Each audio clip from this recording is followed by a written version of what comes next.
अस्सलाम वालेकुम ख़वातीन व हज़रात, मैं हूँ मखदूम शहाबुद्दीन और आप देख रहे हैं मेरा फ़ेसबुक और यूट्यूब चैनल। इसराइल जो है उसकी मुसलमान ममालिक के अंदर घुसने की और मुसलमान ममालिक से अपने ताल्लुकात नॉर्मल करने की राह में सिर्फ़ एक मुल्क जो है वो सबसे बड़ी रुकावट है। तमाम तर अरब जो हैं वो फ़लस्तीन के और फ़लस्तीन कॉज़ जो है उसका सौदा कर चुके हैं और अपने मुआशी मफादात के लिए वो इसराइल के आगे सरनिगू होने को तैयार हैं। लेकिन एक एटमी ताकत ऐसी है जो वाहिद इस्लामी एटमी ताकत है, पाकिस्तान, जो कि इसराइल को तस्लीम करने को बिल्कुल तैयार नहीं है और ये बात उन्हें बहुत ज़्यादा खटक रही है। अब इमरान खान का बार बार बड़ा ही वाज़ेह मौक़िफ़ आता है, सीधा बयान, यानी जिसके अंदर कोई उसमें इफ्स एंड बट्स जिसे कहते हैं, अगर मगर नहीं होती कि हम इसराइल को तस्लीम नहीं करेंगे नहीं करेंगे नहीं करेंगे जब तक फ़लस्तीन का मसला हल नहीं हो जाता। यही पाकिस्तान का मौक़िफ़ रहा है। अब इसराइल के कुछ अखबार हैं जिन्होंने ये दावा भी किया, मोहम्मद बिन सलमान के साथ मुलाकात वाला, उन अखबारों ने बड़ा ही मज़मूम प्रोपेगेंडा शुरू कर दिया है और बड़ा ही गंदा प्रोपेगेंडा शुरू किया है। इल्ज़ाम, पूरे आर्टिकल का हम जायज़ा लेंगे और उसके एक एक लफ्ज़ का आज हम पोस्टमार्टम करेंगे और अंदाज़ा लगाएंगे कि ये लोग करना क्या चाह रहे हैं और चाहते क्या हैं कि पाकिस्तान में क्या हो। इन्होंने इल्ज़ाम ये लगाया है कि इमरान खान इसराइल को तस्लीम नहीं करना चाहता। फ़ौज तो चाहती है, पाकिस्तान की जो फ़ौज है वो चाहती है कि इसराइल को तस्लीम कर लिया जाए और इसराइल के साथ ताल्लुकात अच्छे कर लिए जाएँ। इमरान खान उनके राह की रुकावट है और इस रुकावट को वो दूर भी कर सकते हैं। इस आर्टिकल के अंदर और इस एनालिसिस के अंदर उन्होंने 3 एंकर्स हैं पाकिस्तान के, जिनका हवाला दे के अपनी बात को मज़ीद मुदल्लल किया है, यानी दलील दी है, लॉजिक दी है और अपनी बात को और अपने जो स्टांस है उसे मजबूत करने की कोशिश की है। ये 3 एंकर्स हैं, कामरान खान साहब हैं, मुबशर लुकमान साहब हैं और इमरान रियाज खान साहब हैं। इनके मुतल्लिक क्या कुछ कहा है, इनके अभी रीसेंट जो बयानात आए हैं, इनके रीसेंट इंटरव्यूज़ जो हैं उनके हवाले देकर इन्होंने बहुत ही पाकिस्तान के ख़िलाफ़ और पाकिस्तान की सिविल मिलिट्री लीडरशिप के दरमियान जो एक पेज पे होने का एक नैरेटिव है उसे ख़त्म करने की कोशिश किया और ये बड़ा ही गंदा प्रोपेगेंडा है जिसे आगे चलकर हम आपके सामने बुरी तरह आज हम इसे एक्सपोज करने जा रहे हैं इंशाल्लाह। लेकिन उससे पहले अगर अभी तक आपने चैनल को सब्सक्राइब नहीं किया तो सब्सक्राइब भी कर लें और घंटी के निशान को भी दबा दें ताकि आने वाली तमाम तर वीडियोज़ जो हैं वो आप तक पहुँचती रहें। और इसी तरह मुकम्मल ईमानदारी के साथ हक़ाइक़ पर मबनी मुस्तनद और सच्ची ख़बरें मैं और मेरी टीम जो है वो आपकी खिदमत में पेश करते रहें। ख़वातीन व हज़रात, पाकिस्तान और इसराइल के दरमियान कभी भी कोई ताल्लुकात नहीं रहे, लेकिन एक बात बड़ी दिलचस्प है और वो बात क्या है वो मैं आपके सामने रख देता हूँ, जिसकी वजह से आगे चल के इनके जो अफ़वाज पाकिस्तान के ख़िलाफ़ गंदा मंसूबा है वो बेनकाब होगा। पाकिस्तान और इसराइल के वज़राए ख़ारजा के दरमियान ऑफिशियली पब्लिकली मीटिंग किसके दौर में हुई? कसूरी साहब उस वक्त हमारे वज़ीर ख़ारजा थे और 2005 में दौर था जनरल परवेज़ मुशर्रफ का और मुलाकात होती है जी इस्तांबुल के अंदर, तुर्की के अंदर, बाकायदा तौर पर इसराइल और पाकिस्तान के वज़राए ख़ारजा की। और इसके अंदर ये बात कही जाती है कि हम अपने जो टाइज़ हैं उन्हें नॉर्मलाइज़ करना चाहते हैं, दोनों ममालिक के दरमियान मुलाकात होगी। अब दोनों ममालिक के वज़राए ख़ारजा का मिलना, उस वक्त ये पूरा माहौल बन चुका था कि इसराइल को पाकिस्तान तस्लीम कर रहा है। लेकिन फिर पाकिस्तान की तरफ से ये मौक़िफ़ आया और जनरल परवेज़ मुशर्रफ ने ये मौक़िफ़ दिया कि हमारी मुलाकात जो थी वो इस मकसद के लिए नहीं थी। हमारी मुलाकात थी कि आप फ़लस्तीन का मसला हल करें। आप फ़लस्तीन का मसला हल करते हैं, हमारा तो आपके साथ मसला ही कोई नहीं है, हमारा तो आपके साथ इशू ही कोई नहीं है। हमने ये मुलाकात उन्हें पुश करने के लिए की और डिप्लोमेटिकली हमने फ़लस्तीन का केस आगे रखा। लेकिन उस दौर में बड़ी चहमगोइयाँ हुई कि पता नहीं क्या हो गया है और फ़लस्तीन के कॉज़ का सौदा हो गया। लेकिन उस वक्त भी फ़ौजी लीडरशिप थी, उन्होंने बड़ा ही दो टोक और वाज़ेह मौक़िफ़ दिया। वही जो कायद आज़म का मौक़िफ़ था, वही जो कायद आज़म ने इसराइल के वज़ीर आज़म को पैगाम भेजा था टेलीग्राफ के ज़रिए, उसके पैगाम का जवाब भी नहीं दिया था और उस वक्त भी कहा था कि फ़लस्तीन का मसला हल होना चाहिए। वही मुशर्रफ ने बात की थी और वही आज इमरान खान कर रहे हैं। लेकिन ये लोग बड़ा ही गंदा और बड़ा ही घिनौना प्रोपेगेंडा कर रहे हैं पाकिस्तान के आर्मी और पाकिस्तान की जो सिविलियन लीडरशिप है उसके दरमियान। अच्छा, इसके अंदर उन्होंने सऊदी अरब के मुतल्लिक भी कहा, यानी कि अभी ज़ाहिर बात है कि इसराइल ने तो अपने मोहसिनों का नाम लेना है। हम तो ये नहीं बता पाए, हमारे वज़ीर आज़म ने तो मसलहत का तहत और बड़ा अच्छा किया, उन्होंने इस तरह नाम नहीं लिया, वज़ीर आज़म का नाम नहीं लेना चाहिए था। इमरान रियाज साहब के इंटरव्यू के अंदर उन्होंने बड़ी कोशिश की उनसे उगलवाने की कि एक मुसलमान भाई मुल्क है, क्या वो है? इमरान खान साहब ने कहा नहीं, मैं इस पर कुछ नहीं बोलना चाहता, आप आगे बढ़े। ना तरदीद की ना तायद की। लेकिन वो अगर बात इमरान खान साहब बोल देते वज़ीर आज़म साहब उनके जवाब में जो वो निकलवाना चाह रहे थे, तो वो थोड़ा सा पाकिस्तान के लिए डिप्लोमेटिकली गलत हो जानी थी बात, क्योंकि बहुत सी ऐसी बातें होती हैं जो पब्लिकली नहीं की जाती हैं और ना ही करनी चाहिए।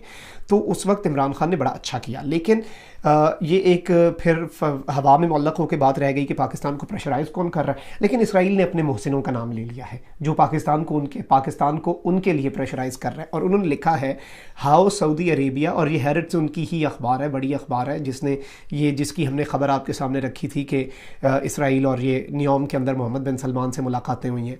How Saudi Arabia is pressurising Pakistan to recognise Israel.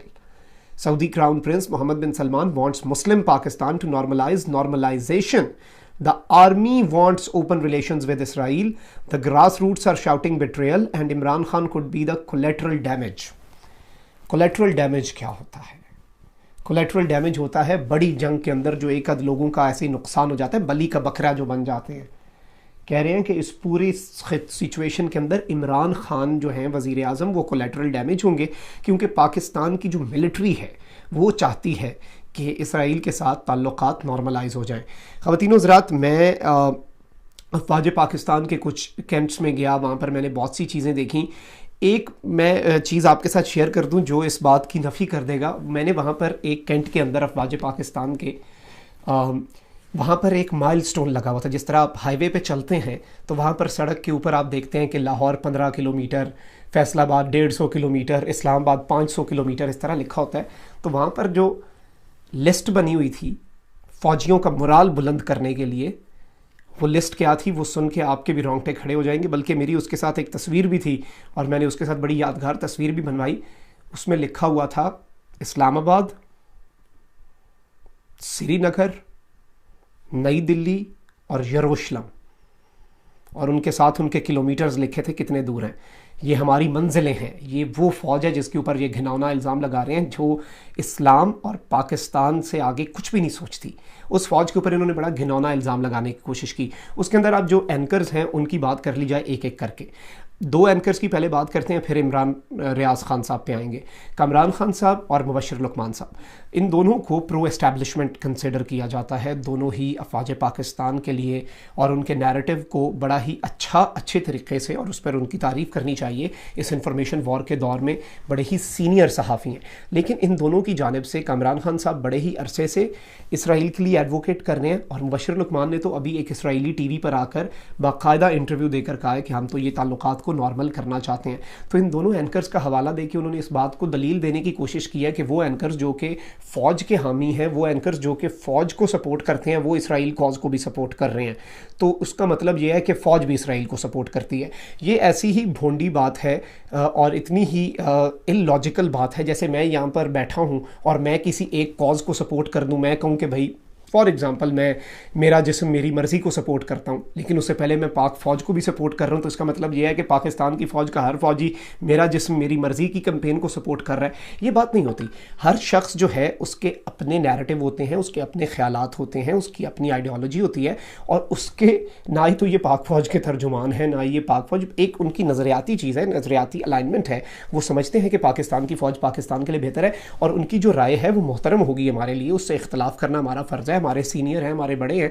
लेकिन उस राय को इन्होंने इस आर्टिकल के अंदर बड़े ही तरीके से अफ़वाज पाकिस्तान के ऊपर डालने की कोशिश कर दी है। इसके अलावा उन्होंने एंकर इमरान रियाज साहब जो हैं उनके मुतल्लिक ये बात कही है कि उन्होंने इंटरव्यू के अंदर वज़ीर आज़म इमरान खान से सब कुछ उगलवा लिया, और ये बातें जो थीं उन्हें पाकिस्तान के ख़िलाफ़ जो वज़ीर आज़म ने उस वक्त बातें कहीं, इवन वज़ीर आज़म ने जो ये बात कही कि उन्होंने पूछा कि कोई बरादर इस्लामी मुल्क जो है वो पाकिस्तान को ब्लैकमेल कर रहा है।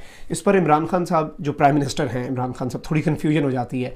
प्राइम मिनिस्टर साहब ने ये कहा कि चलें आगे बढ़ें, बस छोड़ें इस बात को।